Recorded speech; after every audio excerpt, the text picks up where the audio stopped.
ధనుస్సు రాశి వారికి ఆధ్యాత్మిక సంబంధమైన అంశాల రీత్యా సానుకూల మార్పులు ఎక్కువగా ఉంటాయి. గురువులను సంప్రదించడము, పెద్దవాళ్ళను సంప్రదించడము, వాళ్ళ ద్వారా మంచి విషయాలను తెలుసుకోవడము, ఈ విధమైనటువంటి పరిచయాలు, మంచి పరిణామాలు ఎక్కువగా ఏర్పడతాయి. ఒకానొక చోట ధనం నిల్వ ఉంచి నష్టపోయామన్న బాధే ఎక్కువగా ఉంటుంది.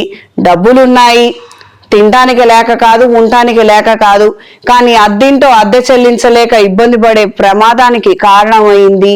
ఆ విధమైనటువంటి నిర్ణయాలు జరిగిపోవడము, ఆ విధమైనటువంటి తప్పులు జరిగిపోవడము ఎక్కువ బాధాకరమైనటువంటి అంశాలకి కారణమవుతుంది.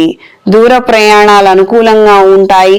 వాహన సంబంధమైనటువంటి చికాకులు ఎక్కువగా ఏర్పడుతుంటాయి.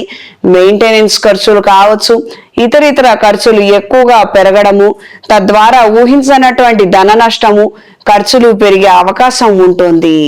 సంతానానికి సంబంధించి మంచి నిర్ణయాలను చేయగలుగుతారు.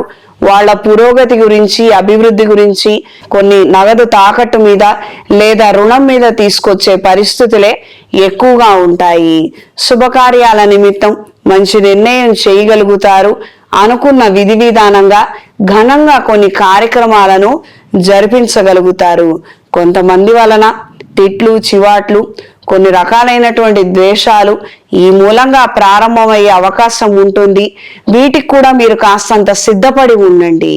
ఈ రాశిలో జన్మించిన స్త్రీలకు వృత్తి ఉద్యోగాలలో మంచి మార్పులు ఏర్పడతాయి. వస్త్ర సంబంధమైన విభాగాలలో ఉన్నటువంటి వ్యాపారస్తులు, వృత్తిలో ఉన్న వారికి కాలం అనుకూలంగా ఉంటుంది. కొత్త ప్రయత్నాలు అనుకూలిస్తాయి. సెల్ఫ్ డెవలప్మెంట్ రీత్యా ఫ్యాషన్ డిజైనింగ్ కోర్సులు నేర్చుకోవాలనుకునే వారికి, కంప్యూటర్ సైన్స్ కోర్సులు నేర్చుకోవాలనుకునే వారికి కాలం అనుకూలంగా ఉంటుంది. మేకప్ ఆర్టిస్టులకు, క్యాటరింగ్ వారికి అనుకూలంగా ఉంటుంది.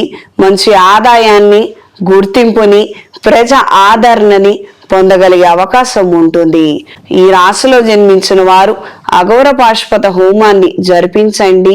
ఈ రాశిలో జన్మించిన వారికి ఈ వారం కలిసొచ్చే రంగు ఆకుపచ్చ, కలిసొచ్చే దిక్కు పడమర, కలిసొచ్చే సంఖ్య 3. ప్రతిరోజు కాలభైరవ అష్టోత్తరాన్ని పఠించండి.